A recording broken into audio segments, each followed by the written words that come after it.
مسیح خداوند کی سلامتی آپ کے ساتھ ہو۔ آج 18 اکتوبر 2022 ہے۔ متی کی انجیل کے آیت بآیت تفسیری مطالعہ میں آگے بڑھتے ہوئے آج ہم دیکھیں گے 13واں باب اور تیسری آیت، جس میں لکھا ہے، اور اس نے ان سے بہت سی باتیں تمثیلوں میں کہیں کہ دیکھو ایک بونے والا بیج بونے نکلا۔ آمین۔ عزیز بھائی اور بہنوں، کل ہم نے سیکھا کہ یہ خداوند یسوع مسیح کا ایک واعظ، ایک سرمن ہے، ایک پیغام ہے، اور خداوند یسوع مسیح نے اس بڑی بھیڑ کو یہ سنایا جو وہاں پر جھیل کے کنارے جمع ہوئی تھی۔ خداوند یسوع مسیح نے یہ پیغام کیسے پیش کیا، کیا طریقہ کار تھا؟ لکھا ہے کہ اس نے ان سے بہت سی باتیں تمثیلوں میں کہیں۔ بہت ممکن ہے کہ باتیں بہت زیادہ ہوں جن میں سے کچھ یہاں لکھی گئی ہیں۔ یہ معمولی باتیں نہیں ہیں، بلکہ دائمی نتائج کی حامل ہیں جو مسیح نے بتائیں۔ اس نے یہ باتیں تمثیلوں میں کہیں۔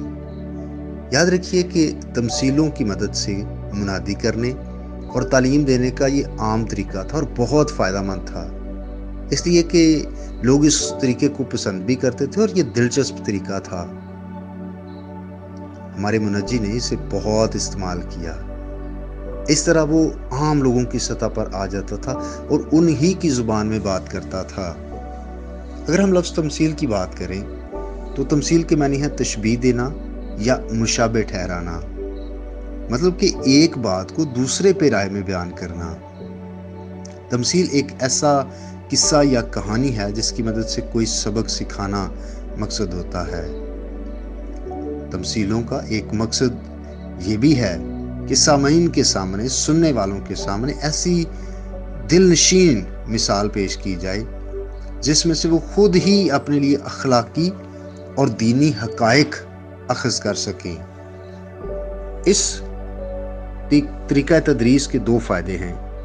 ایک تو یہ کہ اس سے وہ کسی بھی حقیقت کو سمجھنا اور قبول کرنا آسان ہو جاتا ہے، کیونکہ ایک قصے میں لپٹی ہوئی حقیقت چپکے سے ذہن کے دروازوں سے گزر کر گھر بنا لیتی ہے۔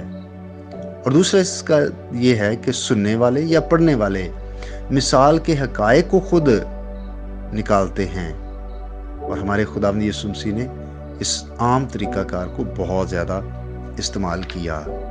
اس کے علاوہ ہم آگے جا کر یہ بھی دیکھیں گے کہ اس کی خاص وجہ بھی تھی کہ کیوں مسیح تمثیلوں میں کلام کرتا تھا۔ لیکن یاد رکھیے کہ یہ ایک مثال ہوتی تھی جس کی مدد سے مقصد کیا تھا؟ سچائی کو سکھانا اور آسان طریقے سے سکھانا۔ سو خدا آپ کے ساتھ ہو، آئیے ہم دعا کریں۔ اب آپ، ہم تیرے بیٹے یسوع مسیح کے لیے تیرا شکریہ ادا کرتے ہیں جو انسان بن کر اس دنیا میں آیا اور عام مثالوں کی مدد سے، تمثیلوں کی مدد سے اس نے روحانی سچائیاں ہمیں بتائیں، سکھائیں۔ تیرا شکر ہو۔